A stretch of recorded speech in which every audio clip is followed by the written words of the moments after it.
Hello বন্ধুরা, কেমন আছো তোমরা?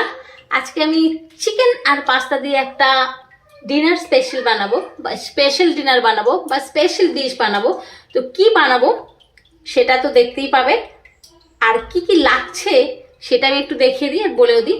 চিকেন দেখো পাস্তার মতো টুকরো করে নিয়েছি, টমেটো কুচি, ক্যাপসিকাম কুচি, পেঁয়াজ কুচি ওই একই রকমভাবে কুচানো আছে, soya sauce, chilli sauce, tomato paste, লবণ, হলুদ গুঁড়ো, লঙ্কার গুঁড়ো, এলাচ গুঁড়ো, চাট মশলা, পাস্তা মশলা আর গোলমরিচ গুঁড়ো। এখানে বেশ বড় বড় কয়েকটা রসুনের কোয়া রাখছি, পাকা কাঁচা লঙ্কা, পাকা আর কাঁচা দুটোই টুকরো করা রাখা আছে, সবুজ আর লাল যেটা হয়, আর রসুন থেতো করা, আদা থেতো করা, পাস্তা আছে, তেল জল তো আছে। চলো একটা ফার্স্টে আমি জল নিয়ে নিয়েছি। হ্যাঁ মা, গ্যাস ওভেন আমি অন করে দিলাম।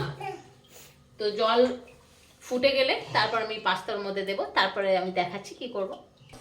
জল ফুটে গেছে, এবার আমি পাস্তা দিয়ে দিচ্ছি। পাস্তাগুলো দিয়ে সিদ্ধ করে নেব। পাস্তা সিদ্ধ হয়ে গেছে, এবার তুলে নেব আমি। এবার ওই জলেই চিকেনের টুকরোগুলো দিয়ে দিলাম, সিদ্ধ করে নেব। চিকেন সিদ্ধ হয়ে গেছে, এবার চিকেন তুলে নেব। এবার আমি একটা কড়াই বসিয়ে নিয়েছি, গ্যাস অন করে নিলাম। কড়াই গরম হলে আমি তেল দেব। হ্যাঁ, কড়াই গরম হয়ে গেছে, এবার আমি তেল দিয়ে দিচ্ছি। এবার তেল গরম হলে আমি একে একে সব উপকরণ দেব। তেল গরম হয়ে গেছে, এবার পেঁয়াজের টুকরো এগুলো আমি দিয়ে দিচ্ছি। ভালো করে নাড়াচাড়া করে নেব।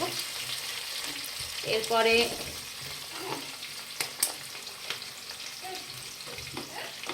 রসুন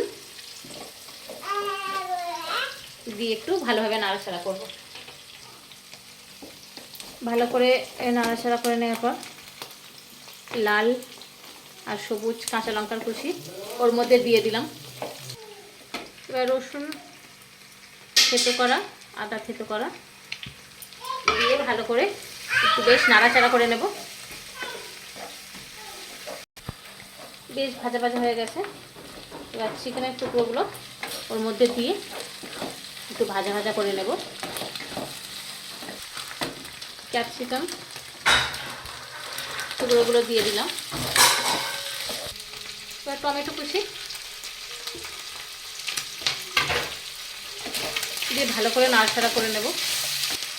লঙ্কা গুঁড়ো, হলুদ গুঁড়ো আর লবণ এটা দিয়ে দিলাম, দিয়ে বেশ ভালো করে নাড়াচাড়া করে নেব, মিশিয়ে নেব। টমেটো পেস্ট ভালো করে মিশিয়ে নেব। এবার পাস্তা দিয়ে দিচ্ছি।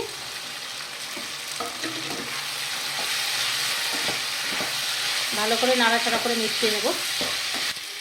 চিলি সস ভালো করে আবারও মিশিয়ে নেব। এবার সয়া সস, এই যে মা, এই যে মা, ভালো করে মিশিয়ে নেব। এবার হালকা একটু জল দেব, দিয়ে ভালো করে এটা মিশিয়ে একটু ঢাকা দিয়ে রাখবো। ঢাকা খুলে নিয়েছি।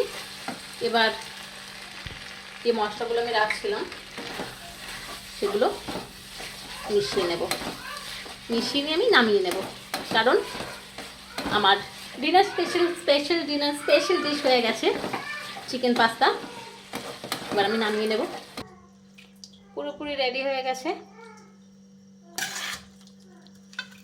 আমার চিকেন পাস্তা।